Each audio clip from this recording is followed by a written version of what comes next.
इस वीडियो में हम लोग प्रीवियस ईयर में पूछे गए मैथ्स के प्रश्नों को करने वाले हैं। तो चलिए शुरू करते हैं। दुकानदार ने एक आइटम 230 रुपया में खरीदा और 184 रुपया में बेचा, तो हानि प्रतिशत निकालें। तो यहाँ पे हानि बराबर होता है, खरीदा है 230 रुपया में, ठीक है, 230 रुपया में खरीदा है, माइनस 184 रुपया में बेचा है, 184 रुपया में बेचा है, ठीक। 10 में 4 घटाएंगे तो 6 बचेगा। यहाँ बचा 2, 2 में से 8 नहीं घटेगा तो 12 में से 8 घटाएंगे तो 4 बचेगा। एक बचा यहाँ पे, एक में से एक को घटाएंगे तो 0 बचेगा, ठीक। तो यहाँ पे हानि 46 रुपया हुआ, तो हानि प्रतिशत निकालने के लिए कहा गया है। हानि प्रतिशत बराबर होता है हानि 46 रुपया बटा क्रय मूल्य कितना है 230 रुपया, 230 रुपया गुने 100, एक जीरो से एक जीरो काट देंगे, ठीक है। अब 23 दूना 46 होता है, यानी कि 10 दूना 20%, 20% हानि, यही आंसर होगा। अब अगला प्रश्न में आते हैं।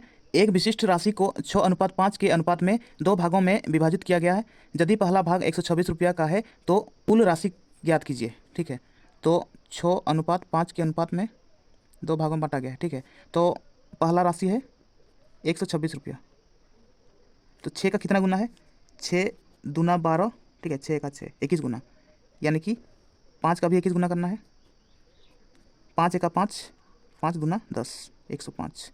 तो यहाँ पे कुल राशि ज्ञात करना है, इसीलिए दोनों को जोड़ते हैं, 126 प्लस 105 बराबर 6 5 11 के 1, हासिल 1 2 1 3 और 1 2 तो 231 रुपया आंसर होगा। अब अगला प्रश्न में आते हैं। रूट अंडर 179 माइनस एक्स बराबर root under 178 minus root under 81 हो तो एक्स का मान निकालें।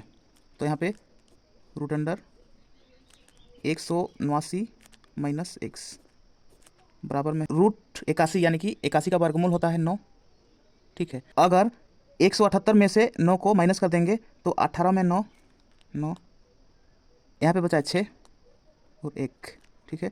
रूट अंडर, अब रूट और रूट को काट सकते हैं, ठीक है। तो 179 माइनस एक्स बराबर 169, ठीक हो गया।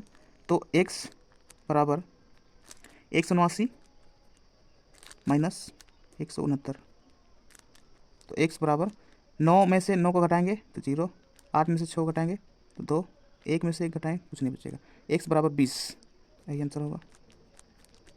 अब अगला प्रश्न में आते हैं। एक बॉक्स में पेन पेंसिल और रबर को 3:2:1 के अनुपात में रखा गया है। यदि पेन पेंसिल और रबर की लागत मूल्य 3 रुपया 2 रुपया और 2 रुपया है और कुल बॉक्स के लिए 285 रुपया है, तो बॉक्स में कितने पेन हैं। तो यहाँ पे पेन पेंसिल और रबर, पेन पेंसिल है और रबर, तो यहाँ पे पेन पेंसिल और रबर की संख्याओं का अनुपात दिया गया है 3 2 और 1, ये संख्या है। अब इनका मूल्य, तो यहाँ पे लागत मूल्य दिया गया है, पेन के लिए 3 रुपया, पेंसिल के लिए 2 रुपया और रबर के लिए 2 रुपया। पेन के लिए 3 रुपया, पेंसिल के लिए 2 रुपया और रबर के लिए 2 रुपया, ठीक है। अब यहाँ पे 3 पेन है और एक पेन का मूल्य 3 रुपया है, तो कितना रुपया, 9 रुपया, 9 रुपया है। और 2 पेंसिल है और एक पेंसिल का मूल्य 2 रुपया है, तो यहाँ पे 4 रुपया। एक रबर है तो एक रबर का मूल्य है 2 रुपया, तो यहाँ पे 2 रुपया है, ठीक है। अब यहाँ पे कुल बॉक्स के लिए मूल्य 285 रुपया दिया गया है, तो कुल मूल्य बराबर 285 रुपया, ठीक है। तो कुल मूल्य यहाँ पे है 9 रुपया, 4 13 रुपया और 2 15 रुपया, 15 रुपया बराबर 285 के, ठीक है। तो 5 से काटेंगे, 5 तिया 15, 5 5 से 5 है 25, 3 बचा है 5 35, 5 7 35, ठीक। 3 एका 3, 3 एका 3, 2 बचा 7 27, 3 9 27, यानी कि एक का मान है 19। तो यहाँ पे पूछा गया है बॉक्स में कितने पेन हैं, पेनों की संख्या 3 है, एक का मान जब 19 है तो 3 का मान 19 गुना 3, यानी कि 19 तिया 57, 57 पेन है, यही आंसर। अब अगला प्रश्न में आते हैं। एक पुस्तक का अंकित मूल्य 2000 रुपया है। दुकानदार इस पर 10% की छूट देने के बाद भी 20% लाभ कमाता है, तो पुस्तक की मूल कीमत क्या है? तो यहाँ पर 2000 रुपया अंकित मूल्य है, तो 2000 रुपया पर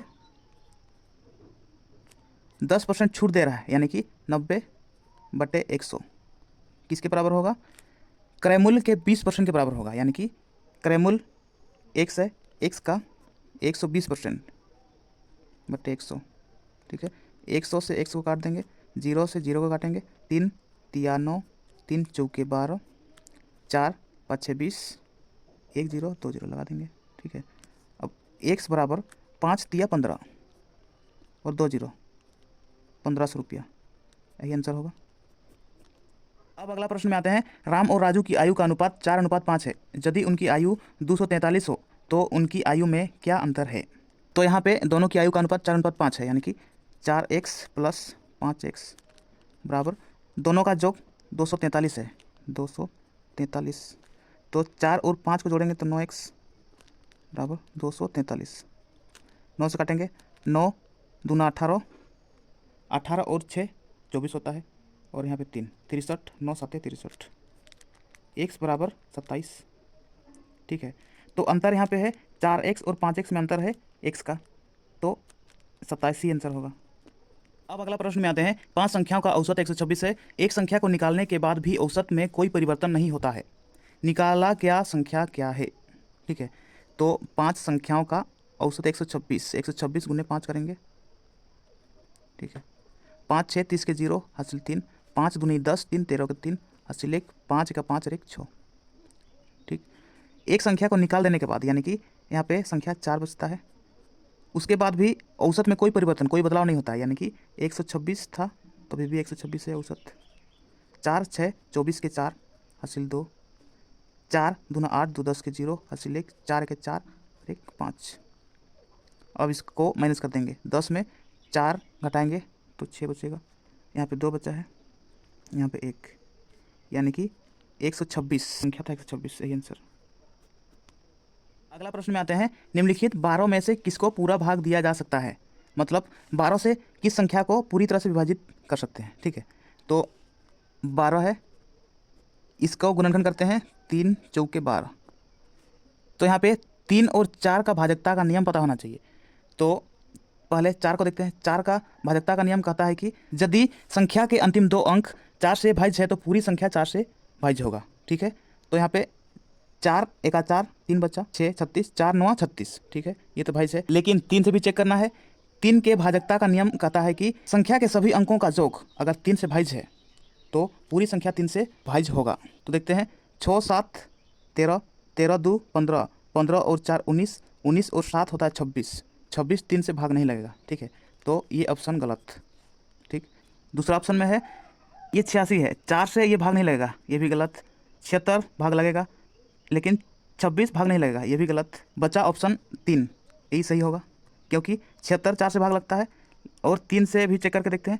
6 7 13, 13 2 15, 15 और 8 7 15, 15 15 30, 30 भाग लगता है, इसीलिए ये संख्या सही होगा। अब अगला प्रश्न में आते हैं। एक बॉक्स में 80 साबुन होते हैं जिनमें से 56 का उपयोग किया गया है, बॉक्स में कितने प्रतिशत साबुन हैं? तो यहाँ पे 80 में से 56 को घटाएंगे, 80 - 56, 10 में 6 4, 7 में 5 घटाएंगे 2 बचेगा। ठीक है, तो 24 साबुन यहाँ पे हैं, बट्टे कितने थे पहले? 80 गुने 100 प्रतिशत मिलाने के लिए। ठीक है, 1 0 से 1 0 काटेंगे, 8 तिया 24, 10 तिया 30, यानी कि 30% आंसर होगा। अगला प्रश्न में आते हैं। यदि x/23 बराबर root under 379 plus root under 121 plus 30 हो तो x का मान कितना है? तो यहाँ पे x/23 बराबर 121 का वर्गमूल होता है 11। ठीक है, और 11 को अगर 379 के साथ जोड़ते हैं तो 9 और 1 10 के 0 हासिल 1, 9 और 1 10 के 0 हासिल 1, 3 और 1 4। ठीक है, यहाँ प्लस 30 है बराबर x/23। 400 का वर्गमूल होता है 20 प्लस 30, तो x/23 बराबर 30 और 20 होता है 50। तो x बराबर 23 और 50 को गुना कर देंगे, यानी कि 23 गुने 50 बराबर होगा 5 दिया 15 के 5 हासिल 1, 5 दूना 10 और 1 11 और 1 0 11 50, यही आंसर होगा। तो ये थे प्रीवियस ईयर में पूछे गए मैथ्स के कुछ प्रश्न। अगर आपको वीडियो पसंद आता है वीडियो को लाइक कीजिए और मैथ्सिक चैनल को सब्सक्राइब कीजिए और बेल आइकन को दबाइए ताकि इस चैनल पर आने वाला हर वीडियो का नोटिफिकेशन आप तक सबसे पहले पहुंचे। तो चलिए इस वीडियो को यहीं समाप्त करते हैं और मिलते हैं नेक्स्ट वीडियो में। तब तक के लिए अपना पढ़ाई करते रहिए, ख्याल रखिए अपना और अपने माता पिता का। धन्यवाद।